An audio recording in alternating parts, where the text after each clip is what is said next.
We're good. Okay. I don't know. I haven't Well, heard from him, so we'll see. he has family in town, so Oh, there's well, they're welcome to. They can. Okay.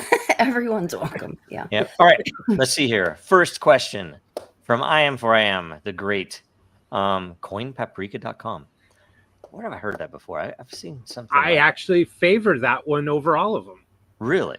I've heard Yeah. of it. I've never It's used more it. accurate in that it doesn't pick some winners and losers. Don't get me Wow. wrong here, but Hex token was always sitting at 200 on the ranking on CoinMarketCap, and it didn't matter what it did or how it performed. It was always sitting at like 200, 205. That's one of the current events coming up. Right, because it had stabilized its basic market dynamics and wasn't Right. changing. There's But there's a related current event, so Yeah. not about Hex, but a very similar thing. Dead Yeah, project and and the so stable coin are the same CoinMarketCap thing. Yeah, so Coin Paprika had it at its actual market share value, which Wow. was, within the top 10 at one I'm point. surprised they haven't been shut down. I know, no kidding, right? All right. Everything has the value that it has when you buy or sell it. But the reason I posted this image of yesterday's market prices of all the the various cryptos was just because it kind of related to the question in that are cryptos making a difference in the Okay, world? yeah. So if you look at, we could say, hey, the top 50. Let's say the top 100. Let's say the top 1,000. Your question, in my opinion, is the question that everybody needs to ask. And it's frankly long term. This is the moneymaker. If you want to know where to really make the money, and not just I'm going to flip something next week. Of course, I have no idea how to the pump and dump stuff, all the schemes that happen. Mm-hmm. By the way, nothing on the show is financial advice, but Also, we're not attorneys.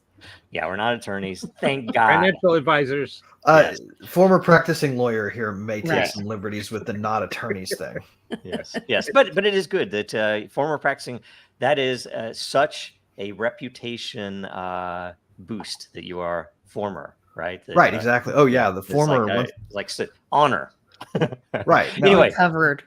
so yeah, the guys, question, actually quit that to go front a punk rock group. Not shitting you. That's exactly what I did with my life after that for a Very little good, while. very So good. it's kind of a weird right on. fun fact, Greg fact. What was the name of the group? The mail order brides. Right on. Yep. That's awesome. Wow, All right. that's funny. Question: which projects in the crypto space have made a difference in the world and why? Right. So I think there have been a few, and whether the difference is what it should be it's a subjective question maybe. But so Lisa. Well, I mean, you can't leave Bitcoin out, of course, with what's going on in El Salvador and change the whole country and their economy and all of that. I mean, this list could go on and on. I think it'd be fun to do like a positive and a negative list.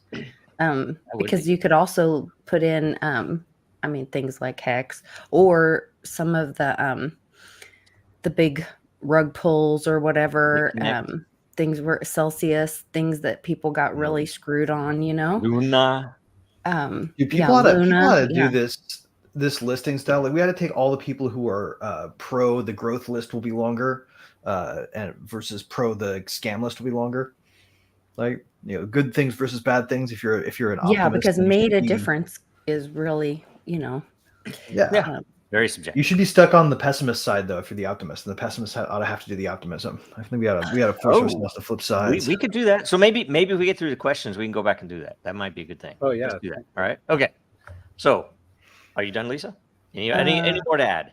I mean, There's a lot. Right? There's a lot. Yeah. I don't know. You could say You've done some Solana, good- even though it crashes all the time, but it brought a lot of normies to the NFT space. Yeah. And so into affordable. crypto, you could say, I mean, you could go on and on. Yep. But you guys, we probably ought to ask exactly how Litecoin too, because I mean, a lot of your work is powered by your association with it, correct? well, so I got the reason that I'm Litecoin Lisa is because that was my introduction to crypto. And so when my mom first shared crypto and how our financial system is so broken and all the corruption in the world and what's really going on. She gave my husband and I our first Litecoin and showed us how it worked. And that was our introduction. And so that's why I'm Litecoin Lisa.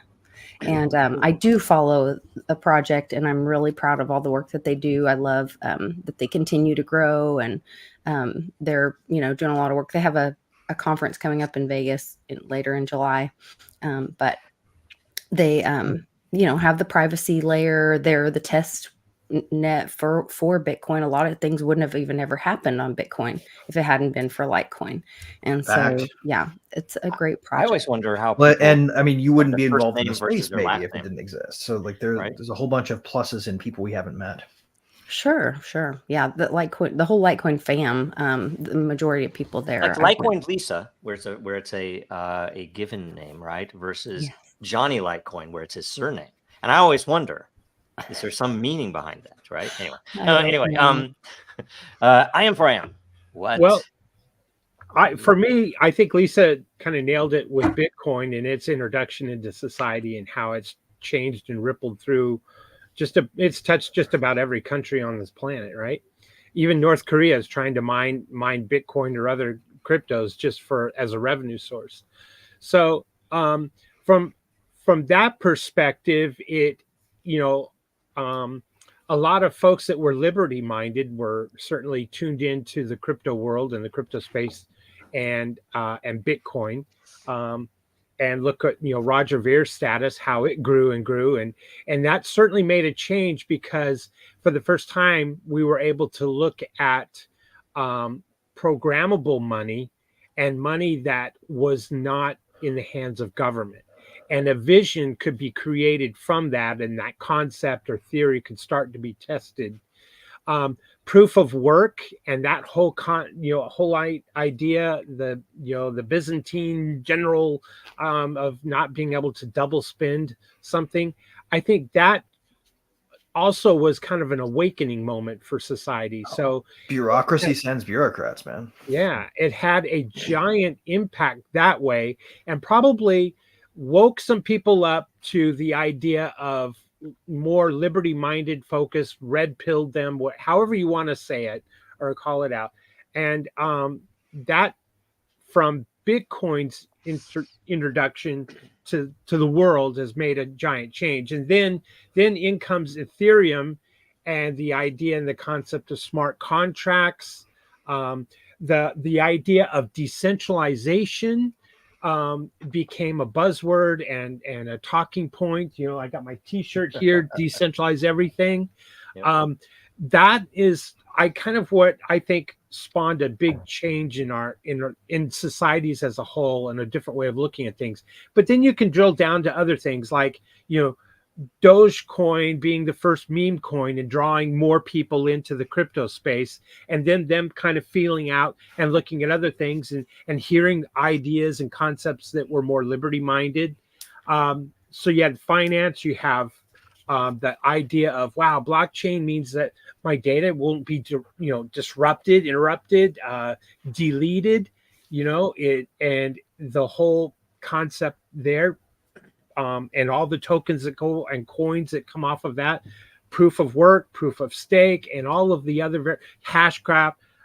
Boy, I'm telling you, it is really, when you step back and look at it in those terms and those ideas, you can see that it has had a big impact on societies as a whole. It's created a whole new industry and a subset industries.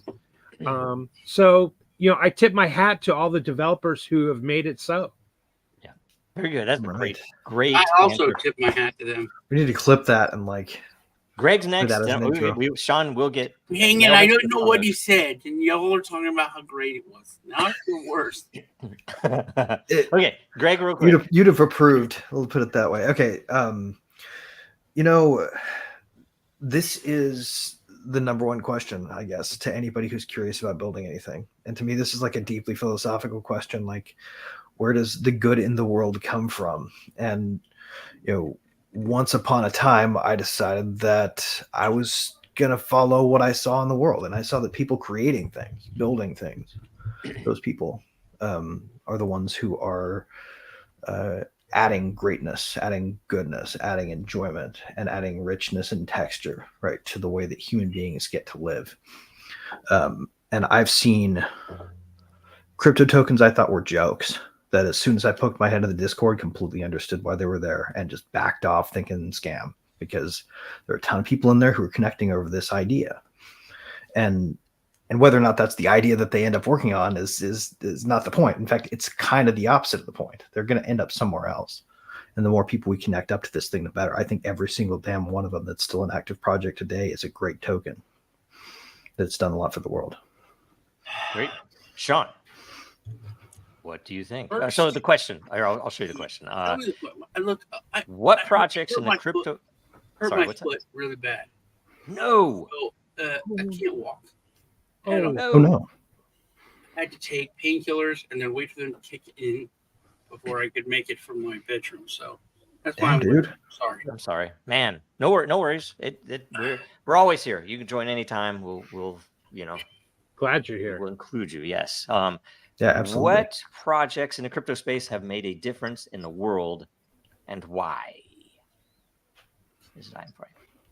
So that's the question. What do you think, Sean? Pepe. Pepe. Yes, agree. Y'all, this is very weird.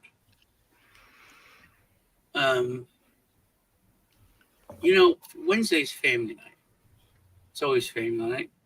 And it's always weird because whatever movie we watch on Thursday, it have some reason to bring it up. I and Lee, I don't even know if I'm supposed to say this, made some life-changing decisions in the past couple weeks. Because a lot of you all's influence, the number go up is a huge bunch of people. And like lawyers, I was talking to Lisa, lawyers have messed a lot of things up. I don't think when someone touches you like this, that's assault, and they should be arrested. And that's I think it should be if someone hurts you, not invading your space. There's a lot of stuff that is weird. I'm going to go on a tangent because this is weird for me. So 5 years ago, I thought that I mattered. I was very naive. I had no reason to go on YouTube. My kids were in college, and they one of them was going to be wanted to be a U.S. Marshal. The other one wanted to be a teacher. Once my one son learned about law enforcement and how everything works, he's like, "Wow, I don't want to do that." And they love video games, and they said, "We want to be YouTubers. Finish college, leave college, and want to be YouTubers." I said, "Okay." They went to work. They got jobs. They worked, like full time. Saved all their money, bought the best equipment. I mean, spent all their money, crazy amount of money. And I love crypto. I got in down the rabbit hole. I'm going crazy. And I know how things work now. But at the time, there's all these cool projects, these ICOs that could change the world, and no one talked about them. Everyone talked about the same 20 projects or whatever. I didn't know it's because they were paid. I thought, oh, there's a lot of Neo fanboys who really like this Neo thing, or they really liked it, Mm-hmm. And then so I got free software to capture my screen.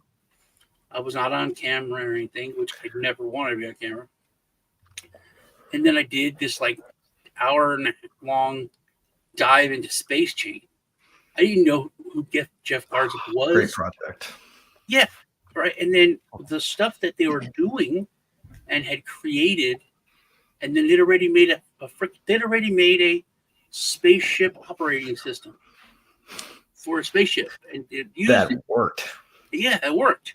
They already created mini satellites, and we're putting them in orbit, making it so that any poor country or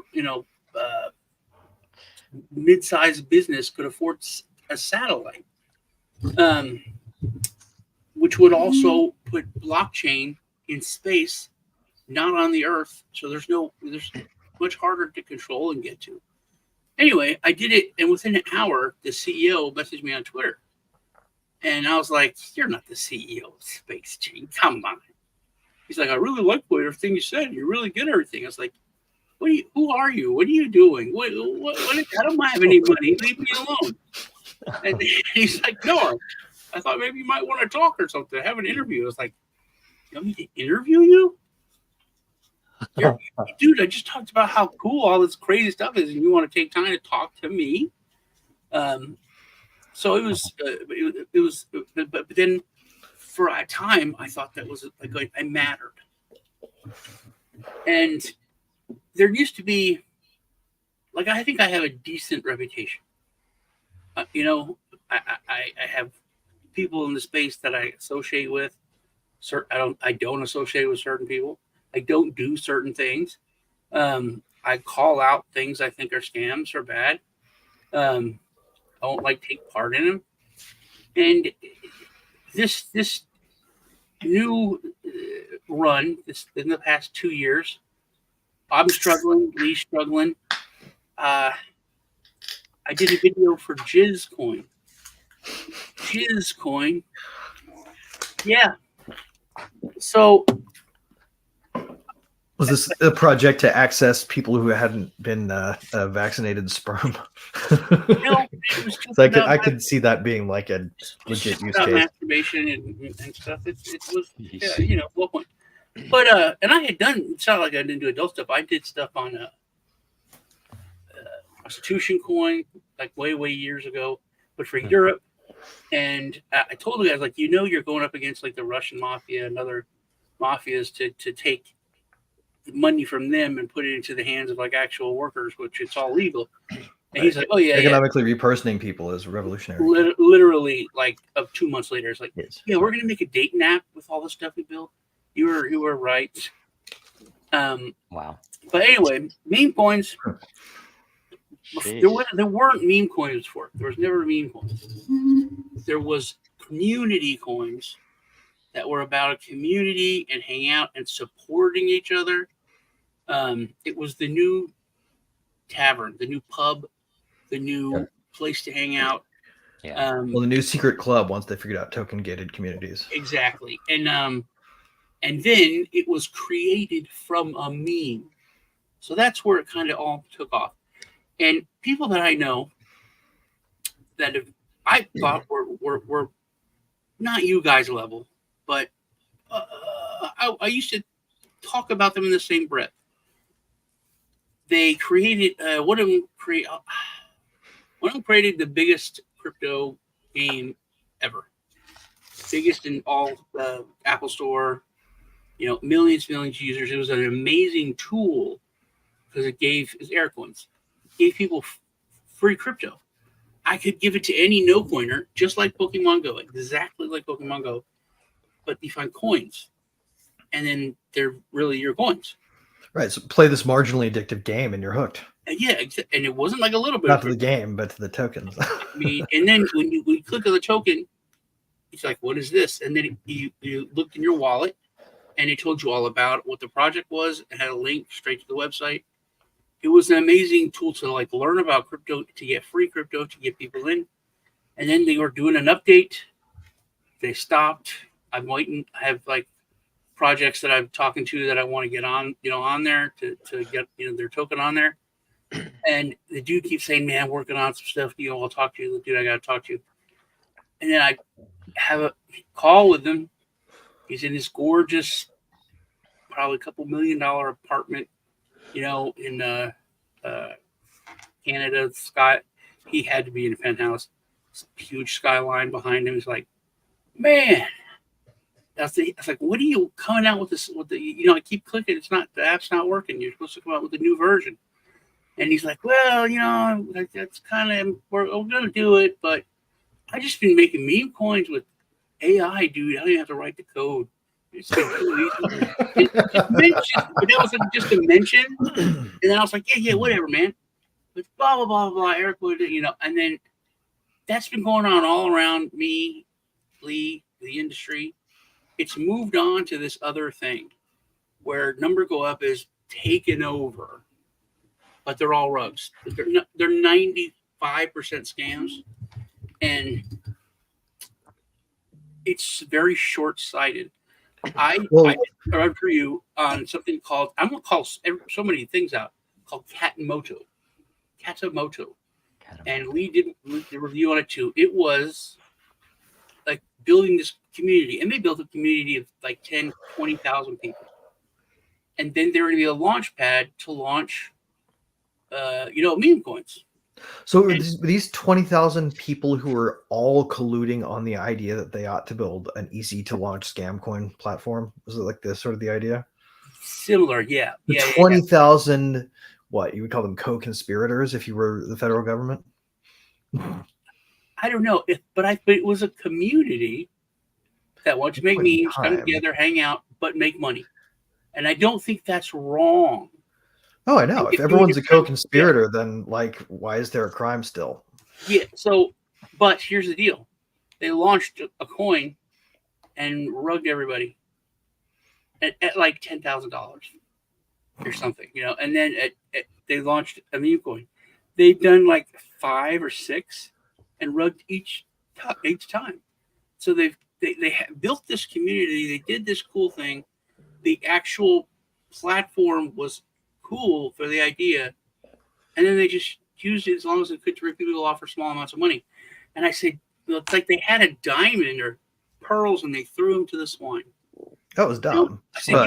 I'd say that's also kind of dumb that they quit, right? That is probably the best description of most of crypto, though. I was like, I think that's, if anything, and you could say real quick, because I haven't answered this question yet. I got the next point. You could say that of all the projects, there have been definitely some that have, changed the world or made a difference. Whatever the term is, right? I mean, Bitcoin has, Litecoin has, there are various projects out there that have made a difference in some way, right. but someone pays their livelihood with it. That's a difference. The real question is whether we have lived up to the vision, and we've come nowhere fucking close to living up to the vision of what could have been done by now, and what will like still an happen. Accurate description of all of human history, though, doesn't it? Maybe it's our lot to cope with our flaws. But this is observably ridiculous. It's like, we live in clown world. Instead of improving it, let's make more clown shit. Yeah, that's what. No, okay. This is my point, Joe. This is the point I want to make.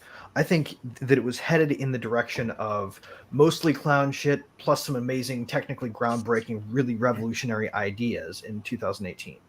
Then our lovely government stepped in and decided to try to regulate it. And the only thing they crushed were the things that weren't bullshit. Yeah. Right.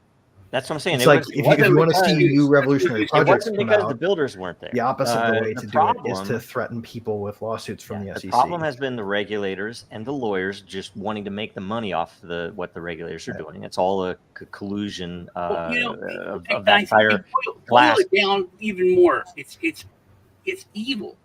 It's immorals and it's honorless. Yes, that's the main thing, and that's what is in crypto. But I don't think. I think the bigger something I don't understand is just the short-sightedness. If you're building something and it goes to a $50,000 market cap in a day, and then you're like, "Hey man, we can rug and make 30 grand." Why? Why don't you so you can make it like a carnival sideshow scam with a handful of nails and a little bit of trickery, or you can build something amazing. But the problem is why don't you take 5 and then let it build and take 5 in a month and then after 6 months you've got a giant juggernaut where you can take your ships. They know all of their co-founders have as little honor as they do, and therefore it's a race. It's a race. That's what it's about. So we want to we want to build a community, a launch pad with tenants. Anything that comes on or wants to launch has to. And I need to talk to you guys about that. I want to know how much it would be for y'all to check the contracts, make sure that things aren't, there's nothing snuck in there. Mhm. But that, hey, if you want to launch, if you want to touch our community, you want access to it, your coin has to have these certain things. Top 10 wallets can't have more than 15. If you lay out, I'm kind of opposed to that. Well, here's the culture. What you're opposed to people weighing in on. I think let 1,000 flowers bloom, man. I don't think we ought to try to use our intelligence to gate access. Because we'll build the gate I don't think he's saying that. I think he's saying rating it is like you evaluate it, and that's the way everything should be. You're talking about evaluation. Okay. I might call something a scam, and am I allowed to call it a scam? Sure. I called FTX a scam before everybody lost billions, right? It's obvious. Yeah. Can I interject something here real quick? And Gensler still calls it his favorite patsy instead of a scam. Yeah, I know. So I know. That we know that the coin market cap, or the market cap, is kind of erroneous way to measure the value of a crypto project, because no project can sell out everything at that particular price, and so therefore the coin the valuation is erroneous to think that. However, that is our best measurement tool at this moment. Hold on. So the total crypto world, all right, according to coin market cap, is $2.23 trillion. $2.23 trillion. Now, having said that, Bitcoin, Ethereum, and Tether, the top three, if we roll down here to Binance at top four, we're talking what? 1.6 trillion or 1.7 trillion out of that 2.23 trillion. So it's still big numbers. To scam somebody for 30 grand is a big number, especially for some people in certain countries as well. However, I think sometimes we lose sight of, and it's unfortunate, but by all these giant scammers, we lose sight of there's still value here. Even though maybe it's not $2.23 trillion worth of value, there's value.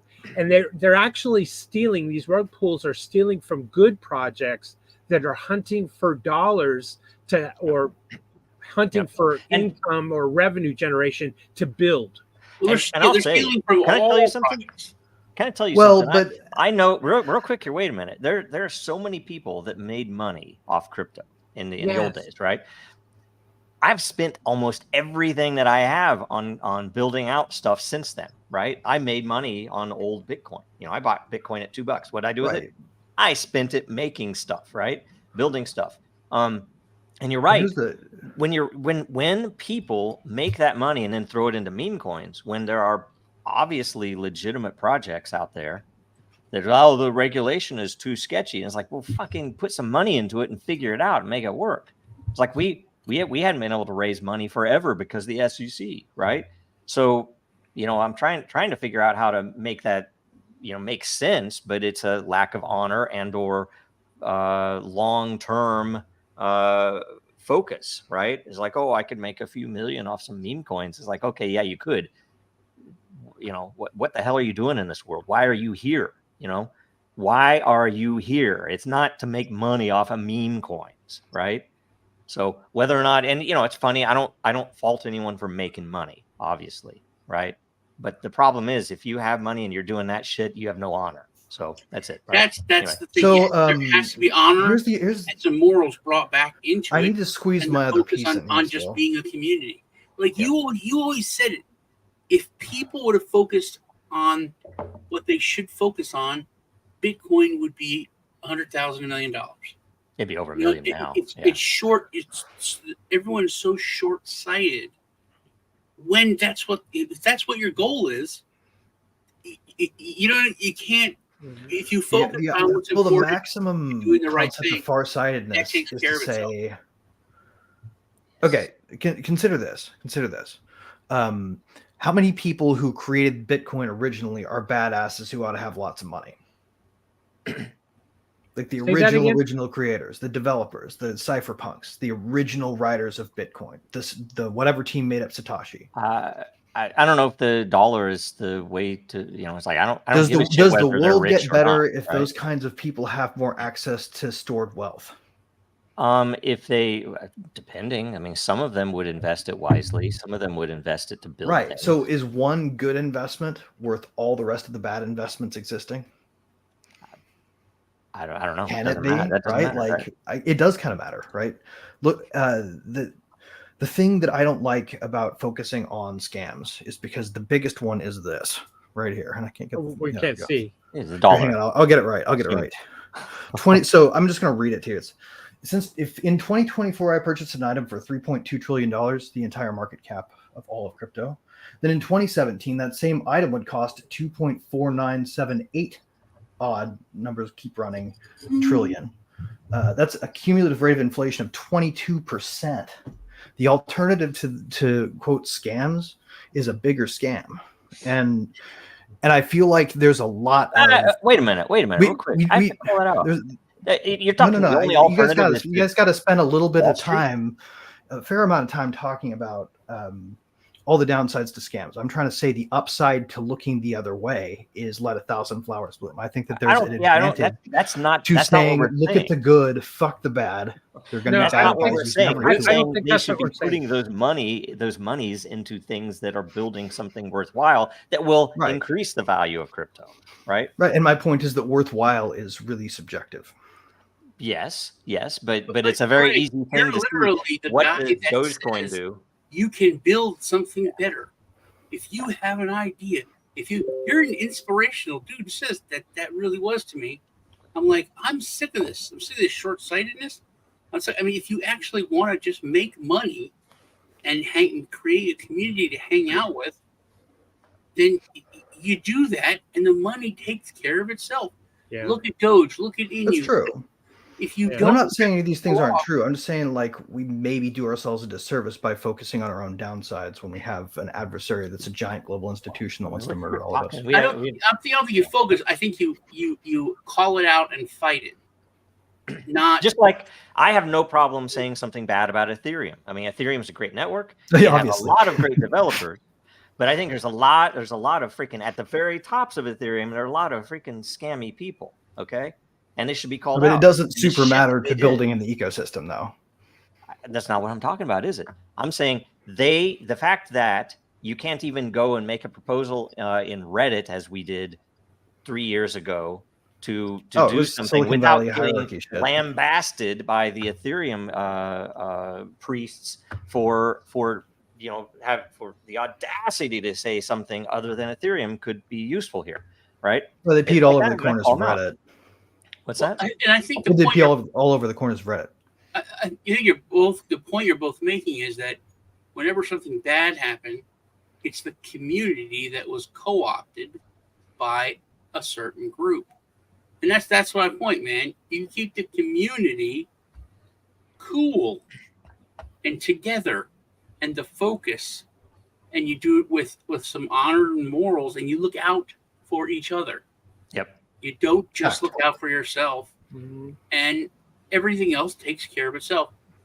Gazoo made a good point, which is the only way I can get through to people when I talk about inflation, the dollar going down in value. He said that a burger used to cost like $1 or and now it costs basically it's like $8, same price. When I tell people, when Henry Ford started the assembly line, an assembly line worker made like so much they were paid in gold. Yep. And they're paid enough to buy a car. But if you look at how much they make today, it's like $62,000, which is how much a assembly line worker makes.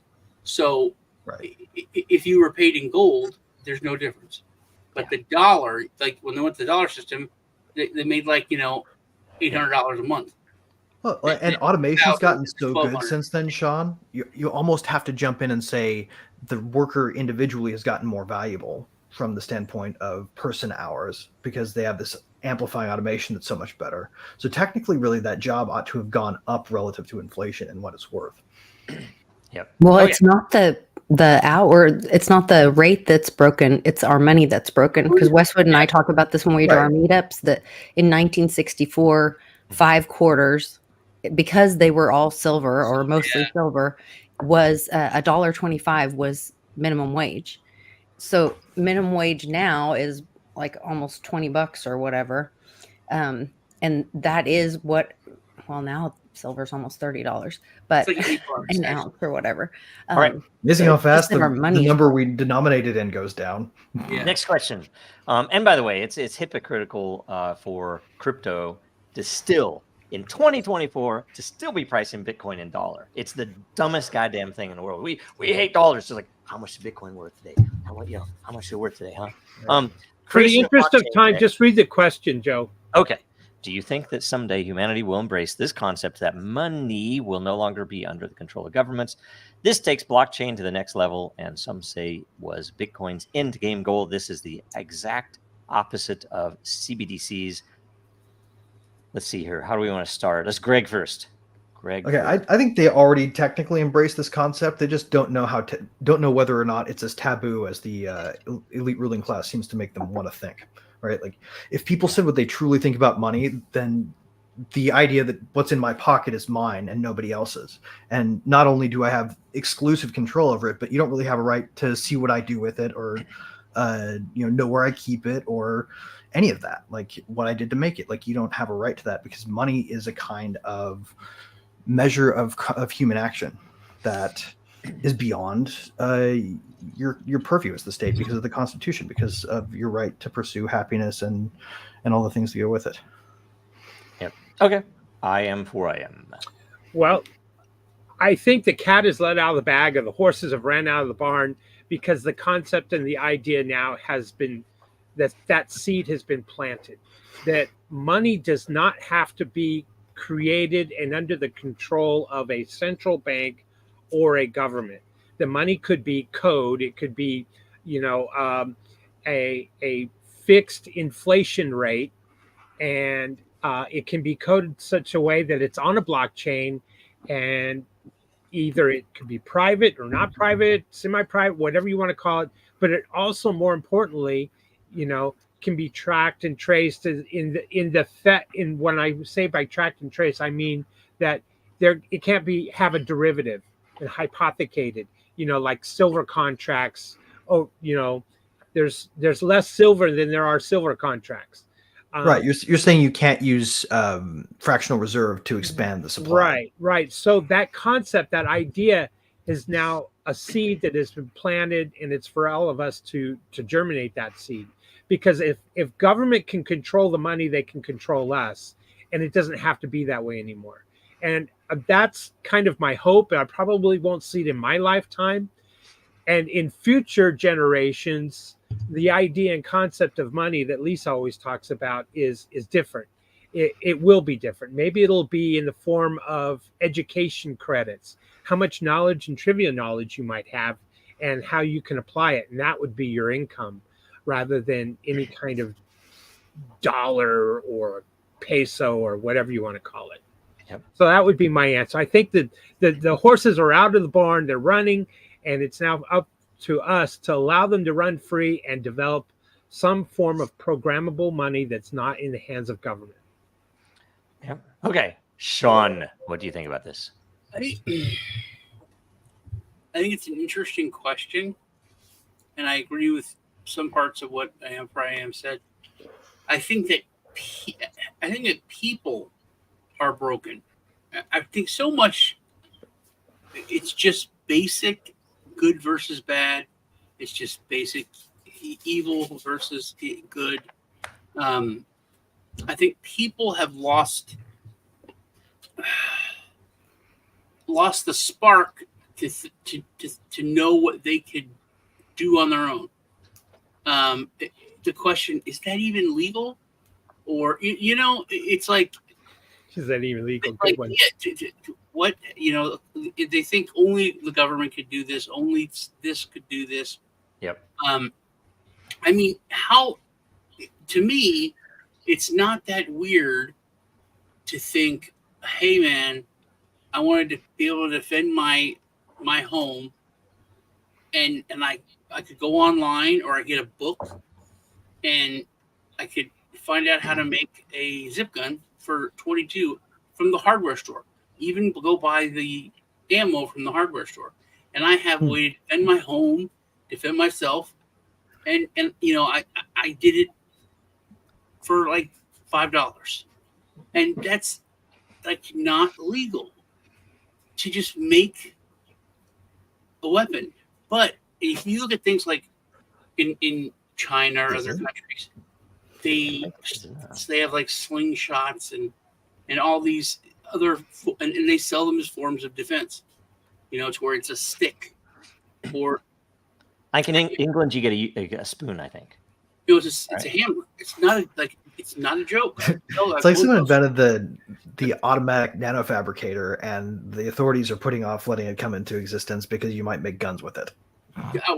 Sean, what you're saying, Sean, is that government cannot coin money anymore, because just like weapons, we can coin our own weapon. We can coin our own money. Because people, and I think it's our generation that's pretty broken. I think a younger generation, I don't think it's the crypto bros. No, dude, let me tell you about blockchain. No, but NFTs. Like the joke, those people, as they grow up, and it's gonna keep going. I think just like they did with evil, they went after the kids first, and now we're here. I think that eventually, in the next maybe like you said, maybe not in our lifetime, but I do think that we're gonna get to a place where people will be like, we don't need this evil organization. But every mafia that's existed. A guy with a gun is not necessary here. People are doing this voluntarily. There was a time where you paid protection and you actually got protection. Yep. And then laws, police, and honest governments came around, and you didn't need the mafia, but they didn't want to give up that income. Right, bootleggers. We're out of business. Did you have an answer? But I do have an answer. What's your answer? So this is something that I'm pretty passionate about, because I believe any form of money makes us a slave. And so we don't need money, but we have to, because it counterfeits human energy. And so I believe it's even a form. And if you then have a third party involved, that's a form of human trafficking, if you want to really get into it, because you're trafficking human energy, and because they have power and control over a human, and we can't give our power away through money. And so until we are using blockchain, using the technology that does exist, and patents that a friend of mine has, where we can exchange peer-to-peer, where we hold our energy and our power in our possession until we want to exchange peer-to-peer with each other, then we can be free, because then we can hold our own energy. We don't need money. We don't need this intermediary that creates human trafficking and slavery and corruption all over the world. Well, it makes you wonder if forms. And so my answer would be, I think so. I think that the current system is going to collapse, and the only question is whether they're going to be able to trick most humans into taking the CBDC and enslaving themselves further than they already are. But we're already all enslaved. So Bitcoin and this technology can offer multiple solutions to that. Is multiple ways to break your chains. Whether people will do that or not, who knows? But we've been trained to love our slavery. It's like, I'm going to watch Netflix. I'm gonna freaking watch football. I have McDonald's. What else do I care about? Right? That's what they want. It's the default condition problem, right? Yeah. The fallacy of the default. Everybody sticks with it. Yeah, and it's hard to. That's my. Go mess with your settings in your phone right now. I dare you. You're making my point with what I was saying.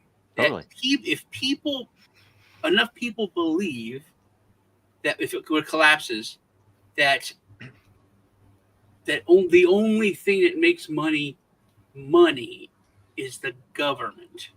Well, but basically the only real value is violence.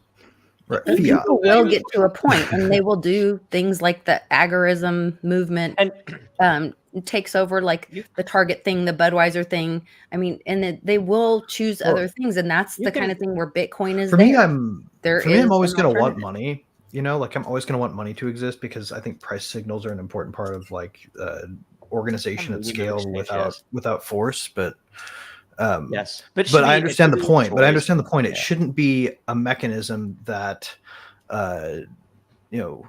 that siphons off your energy by inflation or by whatever means, by tax, and it shouldn't be built to allow people who aren't building something to take the rewards from you without asking nicely. And you can look at potentially paying some of their own money. I'm sorry, keep interrupting. You can look at historical events related to the golden age of X, whichever country, Spain, England, any of these countries. You look at their golden age and you look at what preceded and what became. And a lot of the times it's because of the ending of usury, the ending of various banker programs, various monetary policies, and way things work. And you look at what happened in multiple places in history preceding a golden age. It's usually something related to bankers. Sometimes it's exploration, but there's a banker component to it. Anyway. Centrally planned banking, right? Like this isn't just individuals with wealth getting together and saying, "Hey, let's do this." I'm not against. This is like people pointing guns at their tax base so they can build a pool to do it. Right. Okay. Next question. We'll try to do this quick because we have 3 minutes before. Count it down. 3 minutes before current events. Forget for the moment that Bitcoin has been hijacked and Bitcoin's original purpose of being peer-to-peer electronic cash system. Sounds so old world, doesn't it? Did Satoshi out and doing okay? Yes.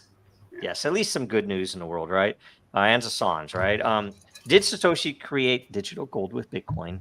And has this solved a real world problem? Note, I'm defining the problem as the hassle and problems related to moving physical gold around the world, right? So, did this solve a real world problem, and did he create that? Who wants to go first? Hell yes, I want to say one thing because I have a devil's advocate kind of thing. Okay. People would argue, especially gold bugs, that the only real money is gold. It's God's money. It was the first money. So by trying to create digital cash or digital money, isn't it then fair to say it would become gold? So I have something for that, but Greg is itching. He's champing at the bit. Sorry, can you pull the question back up? I gotta reread it because that was such a shattering comment, Sean. That was a really brilliant thing to say. Let's see. Digital gold. Okay, yeah, of course it solved a real world problem, right? If it didn't solve a real world problem, nobody would be buying it. They wouldn't have tried to hijack it. Right. Well, I mean, and I don't think they solved the problem in one fell swoop. I think that's a silly idea. I think that's a maximalist idea. Yeah. The idea is that they started an open source movement and they showed that this kind of architecture was possible.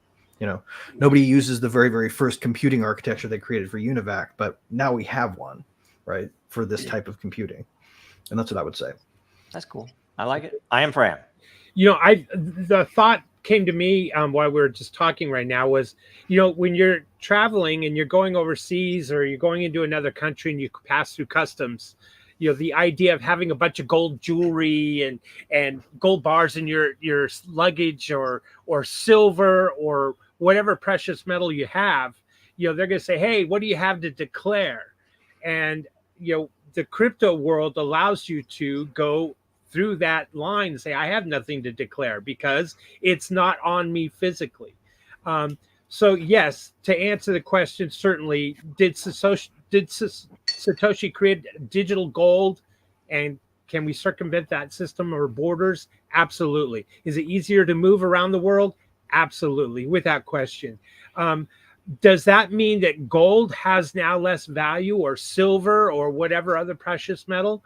I would say no. I think they kind of work in conjunction with each other. And to fight the whole CBDC thing, I think Aaron Day has got it right. We have to come up with tokenization of precious metals in some form or another. We have to come up with kind of the triad of the crypto space and tokenization, as well as hard money or precious metal.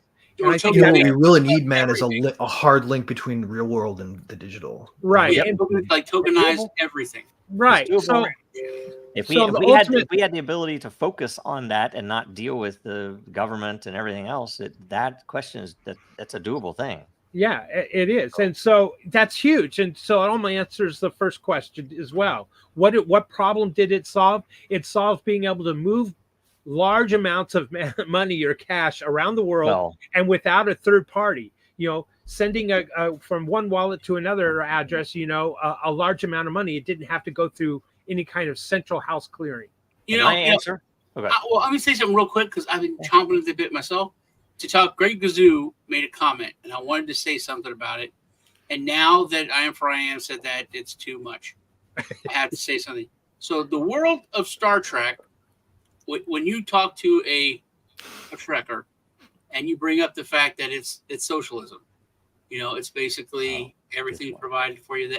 That's not true, because first, in order to have that world, you have to create a world of that scarcity no longer exists. Possibly impossible.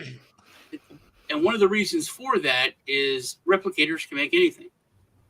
They can take, it's just. But human capacity to want more can grow faster than that. Is sort of the point. And anything out of Hollywood. I Am For I Am said something about moving money. I can go from one place to another and leave my wealth somewhere and transport it.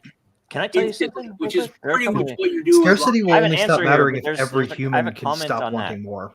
I have a comment on that. Isn't it an odd thing? I always thought this was one of the weirdest things. Okay, like sci-fi predicted mobile phones. Sci-fi predicted flying cars. I'm joking. Sci-fi predicted all these things, that some of which haven't happened yet, some of which have happened. Sci-fi didn't even really predict the internet, let alone Bitcoin, right? I mean, there were some things. That's an interesting point, and I would tell you, I can show you a man who hasn't read Dan Simmons. Anything coming out of Hollywood is, it's like whatever. But anyway, this again, I tend to see the negative, because you have to see the problem to try to figure out the solution, and it is frustrating knowing that he created digital cash, which had some very interesting features that resembled or overlapped gold or other precious metals. That there's some the supply of Bitcoin and the algorithmic supply is superior to precious metals, because you can't predict supply changes with precious metals. You can't predict an asteroid. You can't predict some big you can't predict, like what happened in Europe. I say this all the time. When the Spanish galleons brought back all that gold from the New World, it crashed the markets in Europe because there was so much there, right? I don't know. It's interesting, and so it is a sad thing, in my opinion, that it is now digital gold. I mean, yes, it's still useful. It's a positive thing to the world, but good God, what we could have had if we would have just been a little wiser and had a little more honor collectively. I can't say, I don't think anybody on here would have done if it was the five of us voting on what happened, right? But it's just disgusting. So whatever. So that is the last question. We are past the hour mark, so I'm going to kick off because I have a real quick clip here. Did Lisa answer? What's that? Did Lisa answer? Did she? I think it's all pretty clear. Yes. That's fine. Okay. All right. So I'm sorry. I'm a horrible. We need John back. Fine. We need to extract John We're from all the tunnels. Good. It's all good. I feel bad now. No, it's good.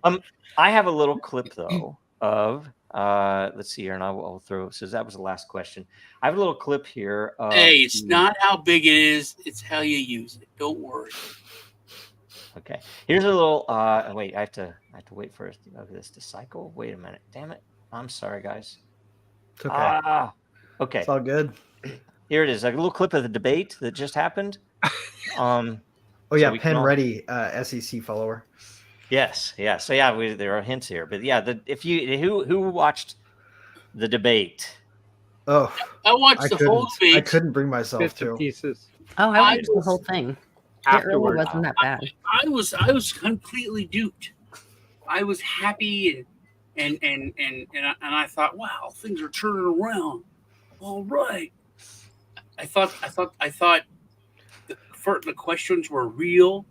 They weren't like patting him for one person and not the other. I was like, I immediately called, because if something's good, I call it out. I heard they were fair because they wanted to get Biden out. But yes, afterwards. I will say the clip that I saw. I went on social media. I'm like, wow, kudos to CNN. You know, you can call them out when they do bad stuff, but when people do something right, you should tell them. They're doing real questions. They're being respectful to everyone. This is all right. Great job. How about the second it was over? The second it was over, they had a panel of CNN people, and the first guy was like, "Wow, that was the worst thing I've ever seen. Joe Biden was terrible." I thought he was on par or better than I was expecting. I didn't think he was going to be great. I thought he was going to be Joe Biden. I thought he would maybe walk out from behind the podium. Maybe look. I thought there'd be worse. I'll tell you what. World War III, obviously on the horizon, and I mean, I see a clip of the only two presidents. They didn't even let RFK up there. The only two presidential candidates that they let in front of us, and they are arguing about one lying about his height and the other lying about his fucking golf handicap, and that is the clown world that we live in. So 2 quick points here. Disgusting. One,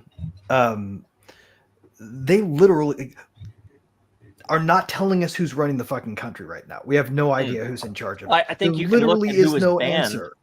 But if you want to know who's in charge, it's whoever has the most influence over the official duties of moving Joe Biden's left hand. Right. But there's two interesting things on that, Greg. One, second point. Everyone is now asking that question. Hey, who is running the government? And they brought up, which we talked about on the phone. This isn't the first time. Second point. The president who had a they're still running him. Ran things for a year and a half. And have started floating the argument that the deep state will be running it anyway, so he's better than Trump. Okay, I'm going to say everyone that watched this debate and the whole outcome about Joe being unfit for duty, it was all a giant psyop. There was never a debate in June. One, Biden is set up for the fall because they know he can't beat Trump if Trump is anti. They're getting together and doing a letter right now. So now it was like a setup. And then we had the big media telling us, "Oh my gosh, I didn't know Joe was this bad." When in fact they did. They're lying to you. It's again the Intel superstate controlling the big media. It was all a setup to oust Joe because they knew Joe couldn't win. But so that way they could have an open convention and bring somebody else in. Because Jill doesn't want to give up the power. So Jill is the manipulator of Joe, but Jill is not controlling the government. She's only controlling Joe. So what you're saying is instead of half a bottle of Adderall and a snort of cocaine, they give him some sugar and some sugar pills this time. And it didn't kick in fast enough. You got to see the man without the amphetamines. Internally, his own family was upset that he was going to run for president because they already knew he had dementia before 2020. So, it's just insane that the people were duped that the man wasn't capable of debating, much less running a country. It's just, to be honest with you, it pisses me off because everyone is getting played by the deep state, by the Intel super. One thing that's really interesting, as usual, is what's not being said, what's not being asked. 2 weeks ago, that one dude on CNN said not only is Biden sharp as a tack, but this is the sharpest he's ever been. Now, I believe them when they say that. I do believe them when they say that. That's a long side. If I'm the Republicans, if I'm fighting the good fight against these bad people, I would be screaming from the rooftops. You can't trust any of these people. We've been saying this. And then why is he not competent to stand trial against? Now all of a sudden they're saying, "Oh my goodness, look! why should you believe anything that they say when we've been saying this the whole time? Why not? Maybe you should trust us on other things that we say. Maybe you should trust us on space lasers or what? You know what I mean? All of a sudden they should take the credibility and they're not. So I think that really proves they're all together. Yeah, it's all one thing. Yeah, well, all one party. Well, Right. and get an open convention fixes their Kamala problem, right? It does. It's true. So, again, it was all played, it was all planned, and But there it you was go. also, Lisa, you saw the whole debate. What was your thought? So it was also all played and planned. It was on CNN, which the libtards will watch. It was calm. Trump was calm. It was it was things that said that the libtards would never listen to. They saw themselves that Joe's declining. They saw themselves that CNN was very fair. They saw it. I think it was getting the normies to see what's really playing out. I think it was part of the movie, the Do you show. think they burned him just to get media credibility back? We're getting, well, not to get media credibility back, but we're getting to the end of the movie, and they've got to wrap this shit up really quick. Like, we only have a couple of months, and we still have to have the constitutional education of America in a few more subjects. We're getting to the final. It's the end of the semester. That's a good point, Greg. They've got to get rid of Joe. They've got to bring Kamala in and teach everybody about the fact that she's an anchor baby and that she's not eligible to be president. And so we're going to go through that. And then we'll go through, then they'll have their whatever. They're going to bring Hillary in, probably in Gruesome Newsom and whatever. I don't know who they're going to bring up. But then that, because of the immunity stuff that just got passed, the narrative, the media narrative, they have twisted, of course, what the Supreme Court actually passed. They said that when you're in official capacity, yes, you have immunity. And when you are acting outside of official capacity, you do not. And that's the part that they're leaving out, is that when Hillary comes up, when they to say, oh, our new candidate is Hillary and Gruesome Newsom or whoever they choose, that will put her in the forefront. That's what they've done. Trump has done this over and over. He's left these people standing in the front to show themselves, to be exposed, left them. It wasn't like, oh, well, why didn't he fire all these bad people? He's left Fauci up front. He's left Dr. Burke up front. He's left all these people, Mike Pompeo, all these people have been left up front to do what they're going to do. Liz Cheney, all these. And so Hillary's going to be brought back up, and we're going to hear about Benghazi. We're going to hear about Obama and Iran. I think we're going to hear about all of it. And hey, guess what? There were things you did in official capacity, but there were things that went in your pocket that were not in official capacity that you do not have immunity for. And guess who else doesn't? Obama, the Bushes. I think it's all going to. And I think there's like a nonpartisan question we can ask and answer really easily here too, that really gets at the core values. Like, think about this question. Do you want a power given to a partisan opponent of yours, someone who has an opposite vision of the country than you do?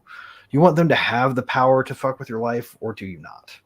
And what this really boils down to is, do we want to engage in the kind of political gamesmanship where somebody is out for a term but intends to stay in politics, is suddenly a target of state enforcement mechanisms, ginned up as these kinds of charges? That's why this immunity is helpful for the the process to coexist with real life, right?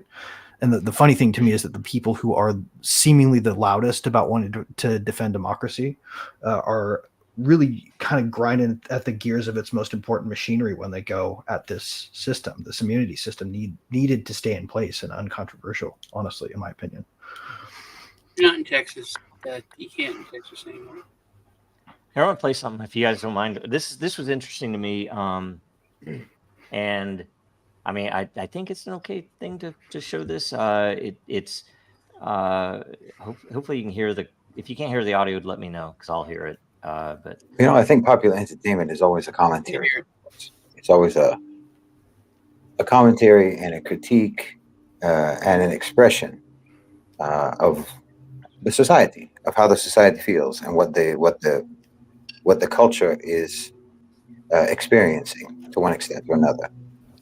I mean, I think that all of those post-apocalyptic movies, the zombie movies, the alien invasion movies, all of these things, the Quiet Place movies, the End of Us, Leave the World Behind, all of those types of films. I think all of these movies arise from the collective cultural subconscious of America and reflects their realization that, in fact, America is in post-apocalypse. America is a memory. It's nostalgia for a bygone period of history that almost no American living today ever actually experienced. And this is the appeal of Make America Great Again. I mean, you can't fail to detect the post-apocalyptic sentiment or the post-apocalyptic realization that's the subtext for that slogan, for that political motto, for that chant. Because you know that everything that the United States conceived itself as, the image that it curated and broadcast around the world, say in the 1950s and early 1960s, that world is gone. It exists only in the cultural memory, while the world that you're living in, that you're actually living in, is a hellish landscape of moral chaos, violence, tyrannical surveillance, and authoritarian hubris. The authoritarian hubris of the state that's arbitrarily restricting your every move, your every word, your every thought, while you exist in financial instability and employment drudgery, under crushing debt and taxes and bills, with no purpose, no dignity, no meaning, no respect, and with only a few hours here and there to sort of unplug yourself from reality and inject yourself with the anesthesia of entertainment, day in, day out until you die. The bright, sunny world of happy America. It's just like a story being told by a survivor of Armageddon to his kids, about when there used to be birds in the trees and there was running water and cookouts in the backyard and so on, while they, meanwhile, are just trudging through the rubble of a city demolished by a nuclear holocaust. That's why they have those movies, because they're realizing, even if unconsciously, that they're living in the aftermath. Americans today are living in the aftermath. And Make America Great Again, that's magical thinking. It's the ultimate example of the denial phase of mourning and grief. You're pretending that you can raise the dead. Anyway. Yeah, we can totally fucking raise the. Okay, You have hurt me, but watch you. He's right. He's right in a sense, but he's also wrong in a sense because guess what? This is the land of magic, man. We built computers that go in your pocket. You could say the connect world you to the internet no matter where you are, dude. Fuck that. I've built startups in that this we country. export. Having been grown up, my father told me, he's like, you need to find the problem so you can find the solution. Yeah. That's how you become wealthy. That's how you become rich in this country, this land of opportunity. Guess what? Fucking lies. All of it. It's all fucking lies. Why? That's my blood. I'll open my blood up right now and show you that I have American blood. And guess what? The fuckers that run this country do not want people with my blood to be wealthy. They don't want me to be able to create anything. I'm not allowed. I am cattle. I am not allowed to do great things in this fucking shithole country. You want to talk about shitholes around the world? I'd say this is a shithole. We are fucking cucked by Israel. They fucking control every goddamn one of our elected representatives, state, local, fucking federal, and the bankers, fucking Hollywood. You can't make it in Hollywood. You can't make it in a financial world. I couldn't make it on Wall Street if I fucking tried, because I am a fucking normal Midwestern American. I'd be laughed at. It's like, you're not allowed, Joe. It doesn't matter what the fuck they gatekeep their little fucking society. That's true. But we're building a better one. Them. And they are what define this fucking country. So the rest of the world, our country is the GIs, the military that comes in and fucking kills people, and or the military industrial complex that gives money for Israel to kill people or for the Ukrainians to go, whatever, doesn't matter. But it's just freaking disgusting, right? So, well, right now the world sees us as the imprisoners of Julian Assange, is what they see us as mostly in the world, because it's the most recent international story. Oh, I love this one. Headlines. I love this meme. Joe, I think that you're right, and it hurts me that explanation was a profound thing. Because, I tell my kids stuff, and it's like, when I was in high school, we had a smoking area, and like, well, it wasn't for football players. If we like were out there, we would get in trouble in the speech, but just so many things are, in my day, it is like one of my favorite movies, critically hated. I don't know if you've all seen it, is The Postman. Yeah. I love that movie, actually. Are you kidding? It's an amazing movie, and it was critically, trashed. But it's after a plague. World's terrible, but it's very realistic. And Kevin Costner. Well, this is actually kind of weird because I was thinking about the post office and the attack on it. Kevin Costner finds a dead, a crashed mail truck, dead postman. It's freezing, so he takes the wool thing, clothes off the skeleton, puts it on, and then he takes the mail. And he gets to this walled town, and he goes, "I'm the postman. The government's trying to get started again. We got the mail going." And then they're like, "Yeah, sure, we're gonna kill you. Go away." And then he takes a letter out, and it's like, "Got a letter for Sally Johnson." And it's like old woman's like, "I'm Sally Johnson," and he gives her the letter that was from like 20 years ago, and it's about like the beginning of the plague and everything. And then everybody starts to think, "Oh man, things are getting better."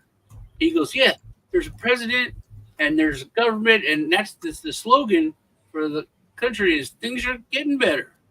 And then it starts to sweep across. Everyone gets positive and starts to interact with each other, and it's a great movie. You should watch it. My comments, because maybe I'm probably the oldest one on the panel. So I'm 72. Nice. You're 72? Yeah. No way, really? No, Yeah. he's lying to Nah, you gotta be lying. Well, anyway. Someone's supposed to say that. Yeah. So my One of the point, I Dunedain. guess, from his, like you said, Sean, it was profound. It was eloquent in the way he described post,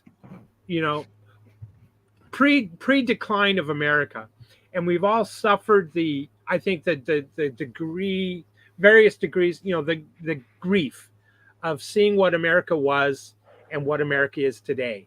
And it's hard because you drift between anger, and I could sure feel Joe's anger, and you can drift between the sadness of loss and the loss of the idea, the concept of what America is or was, and it certainly was from my perspective, because I was fortunate to have had a good childhood.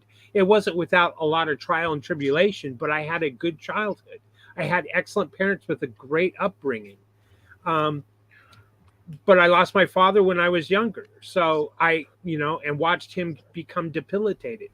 Well, those feelings of watching, a loved one, a parent, slowly pass is exactly what I've seen happen to America. And it hurts. And it creates anger because it didn't have to be this way. And that's why I now consider myself an agorist. I want to use counter economics to fuck them over because they fucked us over. I am. You said something really profound that kind of hit me, and made me have a moment of clarity. One, this isn't it, but your good childhood, if you explained it to people nowadays, would say, "Oh, that's terrible." You were spanked. You were internet. You were alone for hours, and you didn't have a helicopter period. But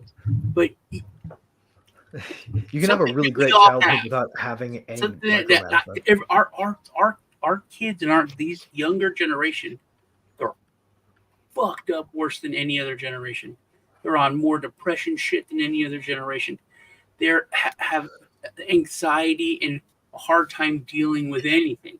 And we can make jokes about safe spaces and blah blah blah because we don't know, guys. Somebody needs to look into grading portals because because parents can access their kids' grades way too easy now. We know Change how it coincides was. with suicide. We know how it was, and we think we could have that again one day. It could go back. It's a possibility, but anyone 35 and younger, maybe even 40, they never had it, so they don't know it's even possible. Well, and I do think we need to not like look back too. We need to look forward because there's so much that can be done.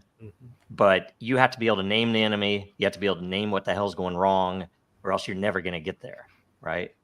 But it goes back to what I was said earlier, that people have been taught to not. It's like not even a thought anymore. The fact that you could make something to defend yourself, the fact that you could fix something in your house without asking the government for permission and paying them. The fact that you could go get. I just have to interject something here, guys, without getting permission from paying a fee. You know, guys, they have no concept. So, has anybody read anything at all about the prospect that youth suicide coincided, the spike in suicide we see in the youth today, coincided with with regular parent access to grading portals, such that they could get real-time information on their kids every day and micromanage the fucking shit out of them? Well, I will tell you, there's how I'm doing on this test has been the major cause of suicide for teens forever. Right? Like, I thought that had more to do with the fact that they were isolated. That's what has been said, but nobody has researched this particular parallel cause. That grading portal stuff became really available in 2011 to 2012. That's an interesting, probably correlates there, but there is a huge correlation. You've been blaming Instagram, man. Media talking about suicide. Everybody knows that. I mean, how do I say this? Everybody knows it's a fairly well correlated that media talking about suicide increases the suicide rate. And Netflix puts out that was it 13 Reasons Why or whatever it was. That's why they did it. They wanted to boost the freaking numbers. And they know that because they even say that plane crashes increase after large reports of a suicide, and the thing is because pilots will commit suicide. It's really bizarre, but it's a true thing, and they know that it happens with teens. So it's pretty evil. Oh yeah. No, I've seen no research on it, and I can't find any. I was wondering if anybody knows of it. If anyone shares that in the, bet you're right. I'll bet it's spot on. That's probably a huge interesting factor. And it would be typical that they would blame like the free communication channels that kids still have as the cause, while they're also strangling them to death from the underside. The same way, I can't remember which one it was. One of the several flag shootings that happen in the U.S. every year, right? One of them, the dude posted his whole his whole reasoning and his manifesto on Instagram, I believe. Facebook owned Instagram, and someone took it and put it on Infinity Chan, and Infinity Chan got taken out by internet infrastructure companies. Essentially, Infinity Chan went away. And the stated purpose or the reason that they took it away is because he posted this there and it's dangerous. And it's like he posted it on Instagram first. I'm honestly surprised they didn't take it over, just poison the DNS and point to a site that wasn't that they controlled. Well, that's the first thing they did. It would be more like the modern age. Cloudflare and DNS stuff. They basically colluded to take it out. And it's like, this is the freaking internet, right? I have one more thing to play that's kind of an interesting. I'd like to give a comment on this. The little video that we just watched that everybody was discussing that I needed go ahead. 2 words in. So a kind of a combination of, what I was saying and what Sean was saying. So I have like an antique thrift business and I sell stuff on eBay and I have a little store in Greenwood, Arkansas and all this. And there is this trend right now of people seeking like Americana items, saddle shoes, diner stuff, like with the chrome and the little red patent stuff, and that 50s era there's a trend for that. And it's a lot of the younger kids. They went from MCM, like mid-century modern kind of stuff, that they're still interested in that, but there's this newer trend kind of inching in where it's this 50s bobby socks, saddle shoes, the whole bit. And it's really interesting to watch. And I think because it is that time of innocence, home, the good life, the American dream that people are wanting. And maybe that's that little bit of hope, like the postman. Maybe that's all people need is that, we're seeing the bad, like Joe's dad taught him. You have to know what the problem is, and then you have to build a solution. Well, maybe they're looking at the old solution or the ideals that they were taught about the old solution, but we've got to use the new tools that were brought forward with blockchain and those kind of things. So I think we will go into kind of a cypherpunk 50s diner cypherpunk, the retro futurists get it right. Yeah. The designers over at Cyberpunk 2077 called it. What did they call it? Retrofuturism. Retrofuturism. I could see that. Yeah. Anyway, I'm actually seeing it in real life, kind of this trend. It's like the 50s was all about like streamlining and being of the future and kind of looking way forward. And so they did these designs. Like this one you saw streamlining a lot on the trains and the cars too. That was a futurist design. I'm going to play a little video. Then I have a question for each of you. And it'll be a very simple question, like almost a one-word answer, okay? But we'll have enough time to do this. So, and this is, by the way, when this came up, it's really an interesting thing that I'm discovering really great new music that is being pushed into memes that I was like, what is that song? And I find out what the song is, and I'm like, so this is St. Paul and the Broken Bones. You guys know who that is? Freaking amazing band. They have this anyway, but this is a meme. I don't think they have anything to do with this meme. And here, I'll play this. So we just crumbling like home. I've heard this. This beautiful album. We won't get a strike, will we? Who knows? I don't care. Whatever. We don't advertise, right? Feels like I didn't. Nobody's paying us, so whatever.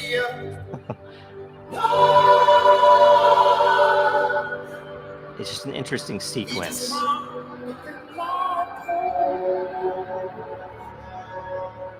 We just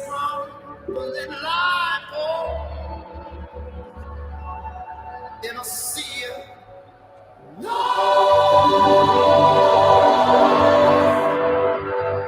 in a sea of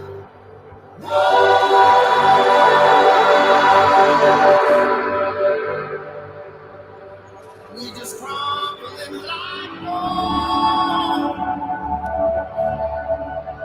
We just crumbling like gold in a sea of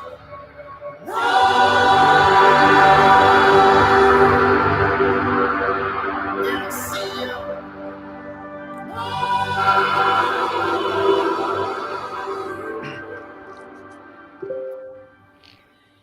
So my question is, and I have to stop it here because I can still hear it. That is super interesting because it starts in 1990, right? And it shows how crazy shit has become in 34 years, right? So it's like I was an adult in 1990. I was still in college, right? And like what that guy said before, I think I grew up in that America that was still, we really interesting. I still tell my kids, it's like, oh, that didn't even exist when I was a kid, right? These things, mac and cheese. You couldn't buy mac and cheese in a box. You had to freaking buy elbow macaroni and get some cheese, right? So, stuff like that. And so I'm going to ask you a core part of that video, that meme. And Greg is back. Greg's back just in time. A core part of that is 9/11. Is like a lot of people think of it as a sea change, right? It's a huge change, cultural, historical. Another would be JFK. Another, before such things were really kind of thought of, would have been like the Federal Reserve and the IRS being the most evil year, right? 1913, right? Another time would be like that time they made a virus and then it got out and then they locked everybody in their homes over it. But now they're every month, right? So these events happen every month. So who did 9/11? I am for I am. Who did 9? Who's responsible? I am for him. Did not. I'm asking him. Not lying. It's his turn, and nobody else say anything, so we can make sure. And I don't skip Lisa this time because she doesn't just step in there and just. I know. I I'm need to stand up for myself. So My answer is the mafia cartel state, which is defined by just about every government around the world, had some form, either minute, micro, or large part in that. okay, all right, Lisa. It's my understanding that the CIA / which is run by what I understand to be the Mossad deep state, and it was partially a blood sacrifice, partially to remove the metals or gold that is underneath the Twin Towers, which Giuliani was a part of, quickly sending over to China. Crazy. Dude, somebody ought to make a movie out of that. I think that that 9/11 was mostly the Saudis, probably because that's where most of the money came from. That said, I do think that there was some contribution from our overall Middle East policy that created Osama bin Laden, for instance, by trying to fight a proxy war in Afghanistan against the Soviets. And we used, I think our side was Iraq and their side was Iran, but everybody moved into Afghanistan. And, and we trained up the Mujahideen, which is what Osama was from, to do that, right? Like literally he was our dude until he wasn't our dude. And he was sick of seeing a lot of people who got into that business. He's always been our dude. It was mostly just him saying, like, you know what, I'm going rogue. I'm sick of you guys. This is my middle finger to you. Thanks for the education. It was actually bin Laden and it was the Saudis. Okay. Sean, what is your answer? As time goes on, I think it's bigger and bigger. I think it's more and more people. I think it's, yes, the Mossad were, involved. I think it's interesting, and I don't know why none of y'all have made this. The Saudis have really screwed us in the past few months with BRICS, with China, they've never really been our given friend. the middle finger to the United States, and all of a sudden, information's coming out about them maybe a bit more involved with 9/11 than people thought. I think that's to put them back in their place. How convenient that now they're the bad guy. Yeah. And Come on, yeah, man. they let them all go back home when it's like, oh, but now all of a sudden, oh, wait a minute. Oh wait, Yeah. you're hurting our dollar. You're not going to make everyone buy oil. Everybody's answered. I'm gonna answer. I gotta change my answer. So I gotta change my answer. I think it was all the evil people. I think it was like this episode of The Simpsons. It was so many people. Things are getting a little bit out of hand. Things are getting a little bit too nice. Things are getting a little bit. We could, and this is the thing, man. I think what will, and me at least disagree on this, which is a little weird. It's supposed to be a short answer, Sean. No, it's me. I think that what will make everybody, Joe Schmo, everyone on this panel, pick up a gun and go and do bad stuff. No. Is if Big Pharma, the truth comes out about it. Yeah. And they say, I'll and leave you people violence for actually self-defense. know. the truth is already out, and people are still going lining up at Walgreens. When CNN does their thing, like they've done, when they know blood's coming, and they're like, there was 3 cures for cancer, and your grandpa didn't have to die, and your mom didn't have to die, your wife didn't have to die. That is something that touches people enough to piss them off. Well, they're do something. I gotta change my answer, Joe. Please let me change my 9/11 answer. is something that so John's many not done people- yet. We Yeah, have so to many wait. people have said, if you're in the 2A community, it's like, oh yeah, right after 9/11, I joined the military. So many people. Yeah. That was like a That was changing thing. that's a secondary blood sacrifice. We're gonna I kill off really- any of the loyal Americans. Anyway, Yeah. okay, William. Okay, my answer's changed. I believe in the Warren Commission, and I also believe that the 9/11 Commission was factual and accurate. Magic bullet and the magic passport were both true things. Wow. No, I will tell you, I grew up I was a loyal and patriot American. I was You're a federal officer pointing extreme a gun at you right now. conservative, right? What's that? Sorry, I didn't know if there was somebody out frame in IAM's place, like pointing a gun at him. Oh, sorry. No, okay. Until October 7th happened, I had never really paid much attention to this stuff, right? I'm on 4chan a lot, so I would see it, but it's like, I'm not going to save those memes because Google's going to put me on a list because my phone will pick it up and put it into Google Photos, right? Forget that now. It's like I had no freaking clue about the Dimona reactor, about AIPAC with JFK, right, preceding his assassination. Yeah, I had no freaking clue about Sirhan and the details surrounding. I had no. Look up Zapruder. Look up freaking Zapruder from the Zapruder film. He was the 1960s equivalent of the dancing Israelis. He knew that JFK was going to be assassinated, so he had his freaking 8mm camera rolling because he knew it was happening. And look at who he is. Because you won't see it. Look who Jack Ruby is. The main press. I grew up, it's like, oh, Jack Ruby is an Italian mafia. Nope. He wasn't an Italian mafioso. Okay, look that shit up. And then look at 9/11. And you look at the dancing Israelis. They knew it was happening before it happened. You look at the French and look at their backgrounds. Look at the French dudes that sold they were creating a documentary. They were documentary filmmakers, and I think they were brothers. And what were they doing? The only known video of the first hit on the World Trade Center. You look at this documentary that I think it was sold to NBC. They were literally filming a documentary on New York firefighters. So it's like, oh, this is the perfect dramatic moment. The firefighters, and we've been, following through what's it like to be a firefighter. It's always this super interesting, I guess, to be a firefighter in New York. It's like, and they happened to, it was like, oh, look, there's a plane hitting the building. Oh my God. And now we have this footage that nobody else has.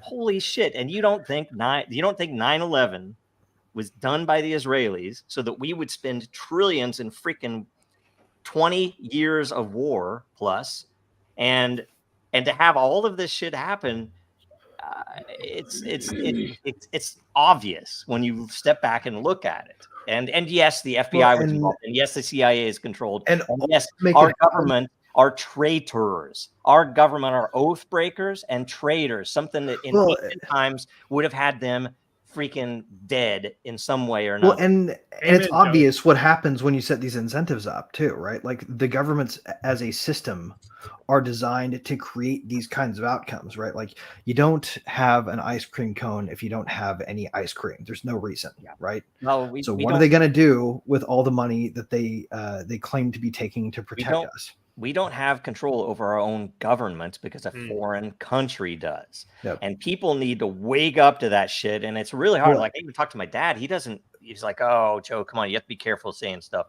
I'm like, if Israel, listen to this one. I'll share this one. And Joe, just for your dad to say that, Chevron, though. But for your dad to say, be careful of saying that, he's admitting that someone else is in control. Yeah. Because you shouldn't have to be careful to say that. Yeah, listen to this. A quick message to the American people. I know sometimes when things are said coming from Africa, people do not tend to take it seriously overseas. But I would just like you to take a minute and listen, because we have been following some of these issues for quite a while ourselves here. What you call the deep state in the U.S., the deep state with all these conspiracy theories about assassination of your leaders or people disappearing, JFK and all that. Well, the deep state is Israel. And what you call the Uniparty is Israel. What you also call the swamp, Israel. Thank you. Anyway, that's where I'm at. Sorry. Well, I mean, it probably, and is probably a word you ought to put in there. like a lot of times, right? There's a lot of other things that are part of it. Well, yeah, they're the deep state, and they run the Federal Reserve, and they run Hollywood, and they run the media, and they run big tech, and they run all the VCs, and they run the banks, and they run pharma. What else does Israel have its hand in that is killing us over here? We tend to export. We tend to export industries. We tend to export industries there. Greatest ally. Yes. We tend to export industries there that do stuff that our government is squeamish about doing here. That's one question, and Ian Lee talked about this. Why does everyone say that? Because he's like, yeah, England says that, says that too. It's a mind fuck. It's because that's all. Okay, you want to buy a black hat hacker, maybe right? it is true. You want to buy a hacking tool? I know whenever there's war, we send a bunch of our people to go die, and Britain is like, hey, we're going to send some of our kids to go die too, buddy. Even Canada, hey, we'll send some of our kids to die. Where, like, when it comes to money, how? It's not just Israel though. Are they our biggest ally? What is it? Biggest ally is identical to saying public schools.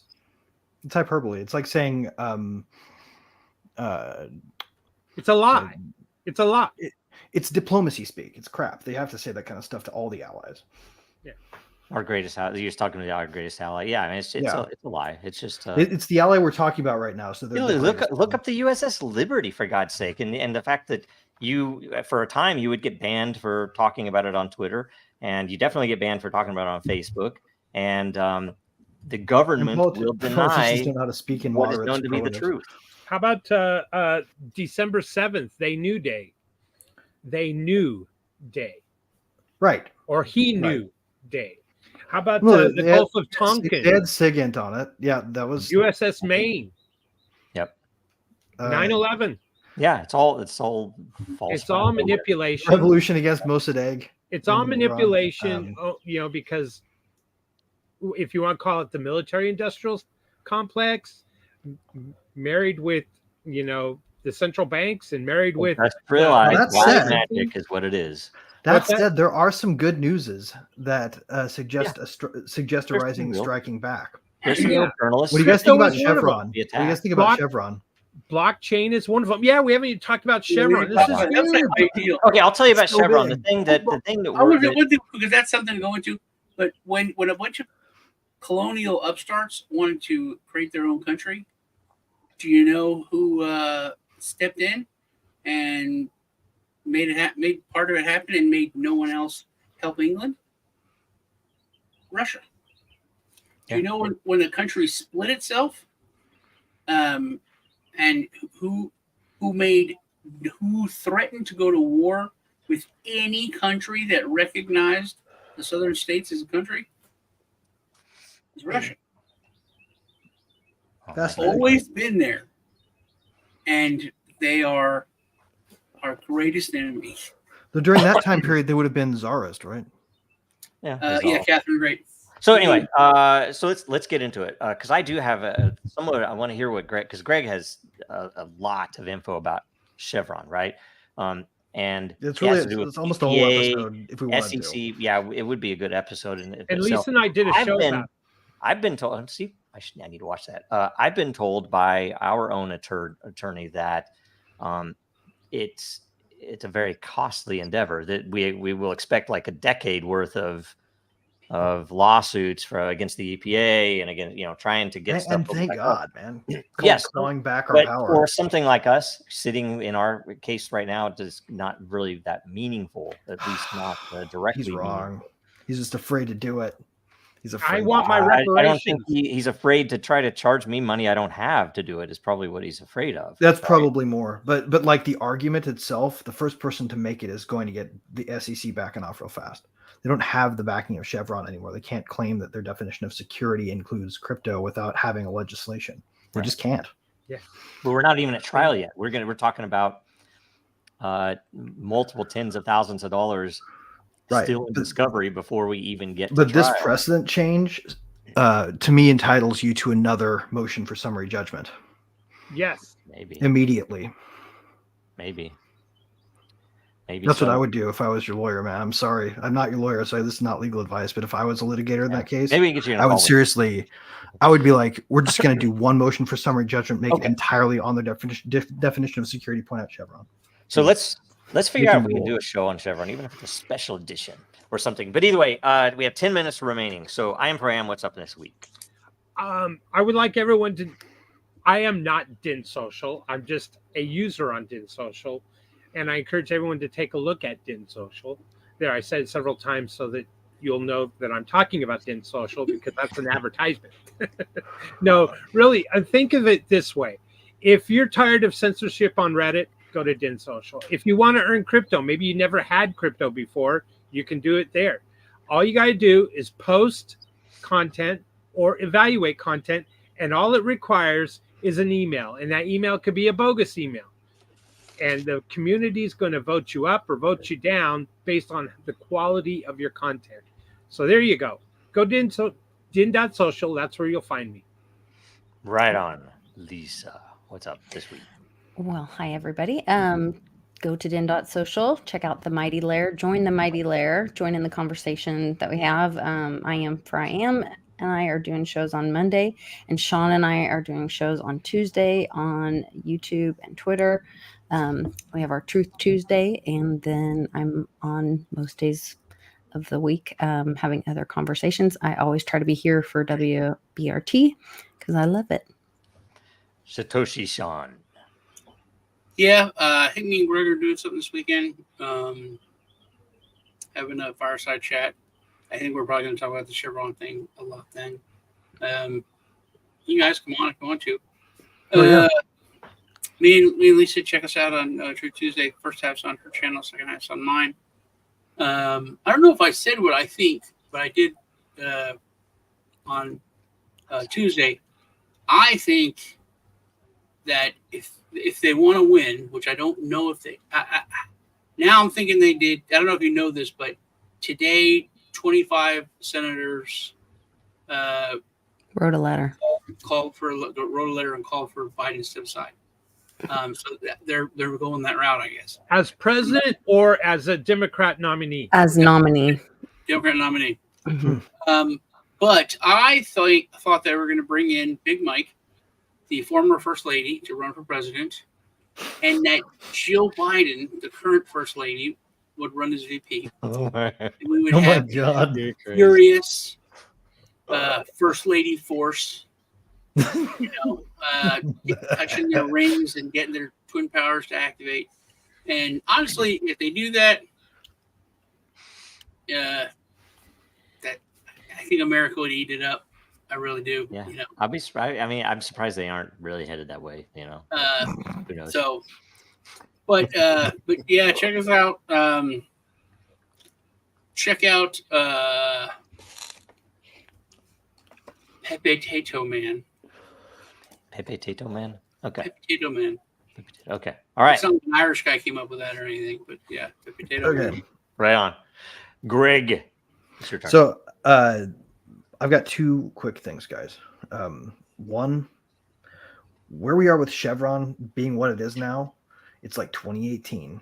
Remember when that first case came down against CoinSwap or whatever, EtherSwap? I forget which one they sued first, and then all of a sudden people stopped making new projects.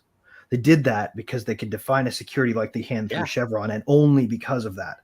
It's 2018 again, and the canvas is awaiting your pen. Yep. And I'll say a second thing. This is Independence Day in the United States. We celebrate something absurd having happened. A tiny little colony destroying an empire. Are you going to build that tiny little colony? Well, maybe, if you are willing to act permissionlessly and just build something incredibly audacious. So don't wait. Go do it. The canvas is open, and you have nothing to lose but your shackles. Yep. We need a clip, man.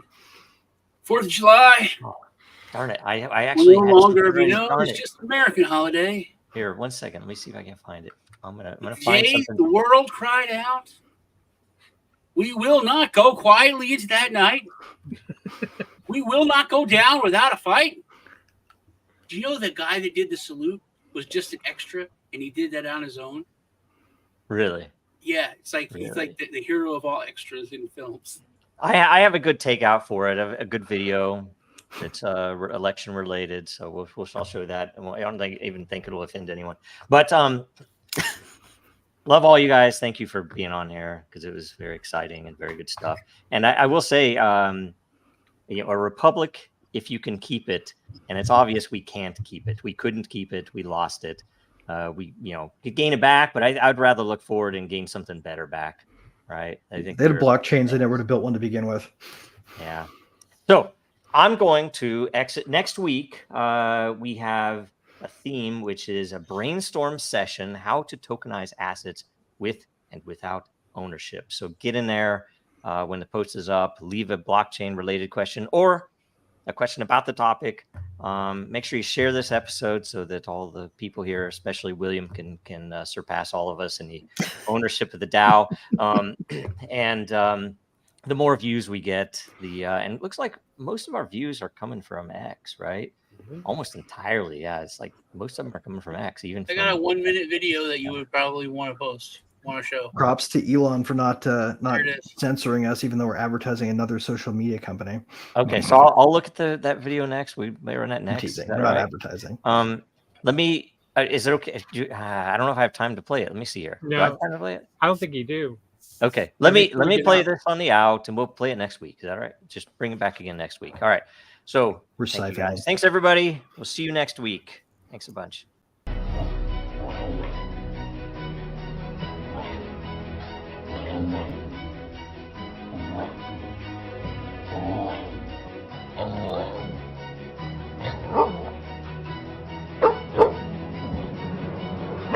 Oh.